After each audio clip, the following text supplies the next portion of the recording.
chang ko'chalar, chang ko'chalar, yomg'ir yog'sa loy ko'chalar.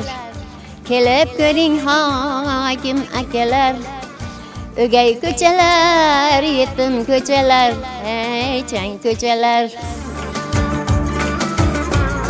Tabarruk yoshdagi onaxonlarning xonish aylashiga majbur etgan bu holat mahalla aholisining yozda chang, qishda esa loydan aziyat chekayotganlari sabab bo'lgan. Andijon shahri Obod mahallasi Oqirobod ko'chasida istiqomat qiluvchi 100 dan ortiq xonadon egalari muammolarimiz juda ko'p, qaysi birini aytaylik demoqdalar. Biz murojaatchilarga mikrofon tutdik. Boshqa ko'chalarmida aylanib yursak, hamma ko'chalarimizda asfalt bor. Mana shu o'gay ko'cha, men yetim ko'cha deb nom qo'yishib olgan, mana shu ikkita ko'chamizda yo'q. Qolgan yerlarda ammo lekin bor. Keyin boshqa ko'chalarda ham gaz bor, ammo lekin oqma gaz bizning ko'chamizda shu narsa ham yo'q. Bu ham shu o'gay ko'cha, yetim ko'cha bo'lib qolib ketyapti. Obod so'zini eshitishimiz bilanoq ko'z oldimizga obod manzillar keladi, ammo siz tasvirda ko'rib turganingizdek bu mahalla obod bo'lishiga hali ancha vaqt borga o'xshaydi. Bo'lmasa mahalla binosining kiraverishdagi bu manzara boshqacharoq ko'rinish kasb etgan bo'larmidi? Oz emas, ko'p emas, yaqin yarim asr vaqt bo'libdiki, Oqirobodliklar ko'chalarning chang-to'zoni-yu loygarchilikdan nolib keladilar. O'tgan yillar mobaynida tadbirkorlar, mahallaning faollari uncha-muncha baholi qudrat mablag' yig'ib, muammolarni hal qildilar, lekin naqd 3 kilometr masofani asfalt qilishni cho'ntaklari ko'tarmaydi-da, deyishmoqda onaxonlar. 10 ayol qiylanib o'tayotganda.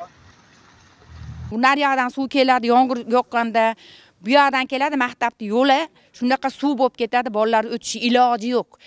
Necha marta telefonga olib, telefonga tashadim. O'tgan safarga raisimga ham bu raisim mana ko'rdingiz-a, telefonga olib tashadim.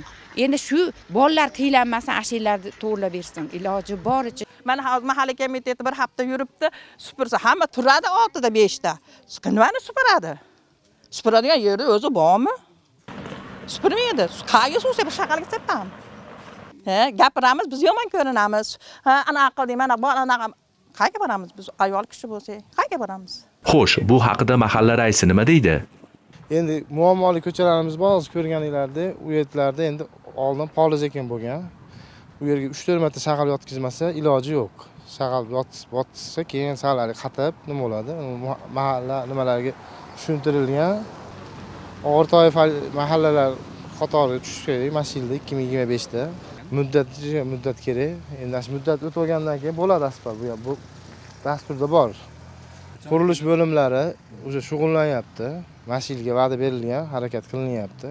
Ko'z qo'rqoq, qo'l botir deydi donolar naqlida. Demak, mahalla raisi aytganidek, shu yil oxiriga qadar muammolarga yechim topiladi. O'ylaymizki, qo'ni-qo'shnilar, mahalla faollari bir kun rostakamiga hashar uyushtirsalar, ariqlarda turli plastik chiqindilar emas, zilol suvlar oqadi. Buning uchun hamjihatlik, g'ayrat-shijoat bo'lsa bas. Ana shunda mahalla haqiqatda o'z nomiga munosib Obod mahallasiga aylanadi.